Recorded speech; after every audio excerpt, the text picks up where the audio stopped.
Hello. Thank you for joining us today for a demo on data imports for the inventory file and prices. I'd like to show you how I'm going to use some of the information I may have exported from my viewer into Excel and how I can pull in some changes back to the system, and then also how I would handle a manufacturer or a supplier sending down their price changes to me. So I'm going to go over to the Eagle, and we're going to start here from the browser and go down to the data import tools. I'm going to start with the inventory import tool. What I've done is I've exported from, or maybe my vendor has given me a list of barcodes or UPC codes to import into my system. So I already have an Excel spreadsheet out on the system that's in CSV format, and I'm going to open that spreadsheet. So here I have some barcodes.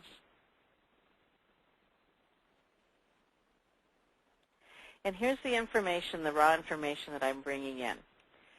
To import this into a file, I import it into an inventory file that I can first review it in case I pulled something in the wrong field.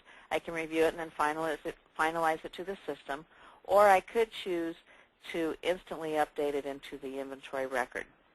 But what I would do is I have my file here that I'm going to use, and I need to map the fields. So I have my line in column 2, my part in column 3, and my UPC codes in column 5. So I'm going to map the fields, and I'm going to start with line. So I hit the letter L, and I go down to the line. And I tell it that that's in position 2. It's in column 2. Map my next field, which is part. I hit the letter P, and I go to part and tell it that the part was in column 3. And my last field to code is my UPC code. And the UPC code was in position 5. So here are the fields that I have that I want to import into the system. So I can tell it to ignore the first record. I don't need to see the text in here. And then go ahead and import into the system. And as I said, I'm going to import it into a file that I can look at and review before I have to bring it into the final record in the inventory master. So if I needed to add a whole line's worth of UPC codes or barcodes into the system, I could have the whole line and the changes in there in a matter of maybe seconds, maybe minutes, but very quickly. Now I'm going to talk about some price changes, the same concept. I have price changes that the supplier has sent down to me, and I could have 700, 800, 900 price changes. And in this case, my scenario, I'm going to have replacement cost. They've sent me their new cost, and that's all they've sent me. So I'm going to go into a price import designer. Very same look and feel of it. I open up a file that here I have some price updates. And like I said, they gave me the lines, the part number, here's my replacement value. So it's the very same idea. Let's map a field, except I have very few fields to work with here because I'm doing purely pricing. So I have my line is in column number 1. My part was in column number 3. And my price, or my cost rather, was in column number 6. So that's all I need to import. And what I'm going to do is import this into a price file. So I'm going to ignore that first record and tell it to import. Now I have a little different importing here because the system needs to know if I bring it into the price file, what kind of price are you bringing? So I need to tell it that it's just the cost. Bringing in a cost. Which cost is it going to be? My replacement cost. I can put an effective date. So maybe I'm not going to make these changes effective until, let's say, March 1st. So I can choose that on the grid to make it March 1st. I could have it for some, if I were doing pricing, I could have it for some pricing. And then I can tell it, go ahead and import the file. So once it imports, it's going to bring it into a price change file. And this is a file that we can continue to work with. I didn't actually bring that in, so I'm going to continue to use the 26. But here's all the files, or the parts that it would have brought in. These are the parts with their replacement cost. Because this is a viewer, like we saw before, I can select what columns I want to view, and we have just a ton of fields that I could look at for their values. But what I have listed right now is that I want to see my current replacement cost, my new replacement cost, and I've asked to see the percentage of change. So I can double-click on this replacement cost and how much change there is.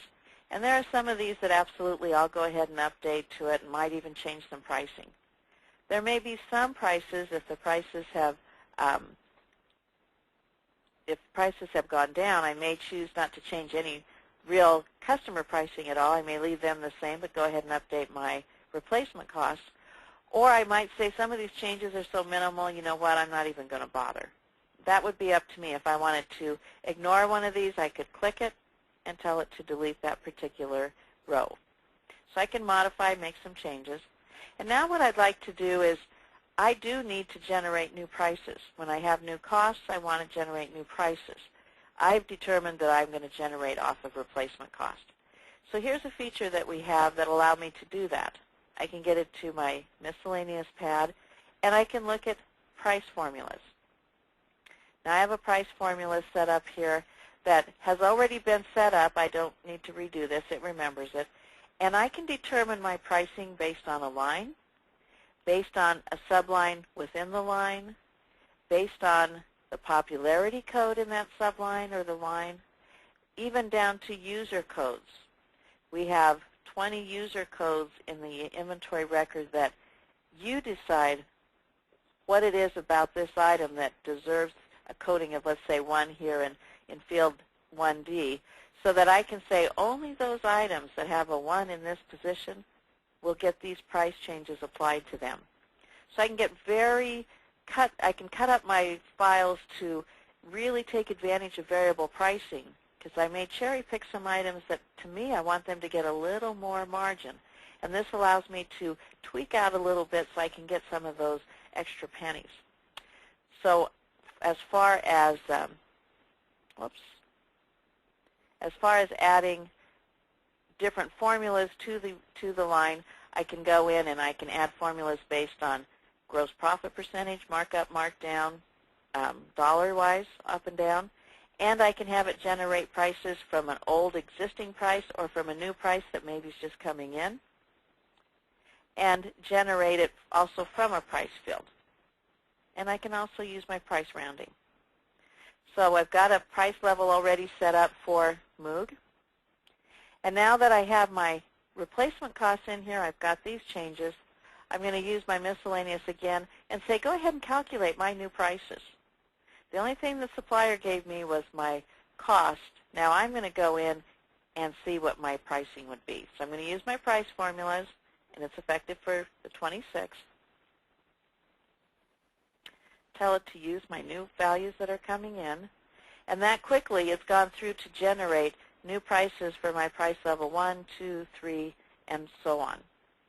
Now I could go in and show the percentage of difference if I wanted to. If I decided this price, I think that's too low, I can click in here, go ahead and change the price if I want to manually. But the system went through and calculated all of them based on what my formula was. So when I'm happy with this, I can either update it completely from this screen, or I have a report that I could schedule to say, update it tonight. So anything that the date effective is, let's pretend this was the 27th, then on the 27th it will go ahead and update all these files for me. So I can work here. I can make sure that I've got the pricing that I want. I haven't affected the price at the front counter yet. Either finalize it from here or have it finalized in the process tonight. If we want to take it a step further from the price file, if I needed to print out price stickers or bin tags with the correct pricing on it, I could print all these new prices out before they ever go into effect so I'm ready to put them on the shelves. So that's the end of this presentation. I just wanted to show you that we can import information in as far as prices or as inventory changes into the inventory or add inventory records.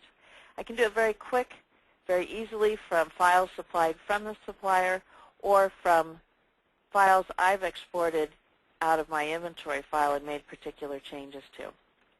So thank you for taking time to see our demo on data imports. If you have any questions or would like to contact us, please use this information. So thank you very much for attending the demo, and I hope to talk to you again soon.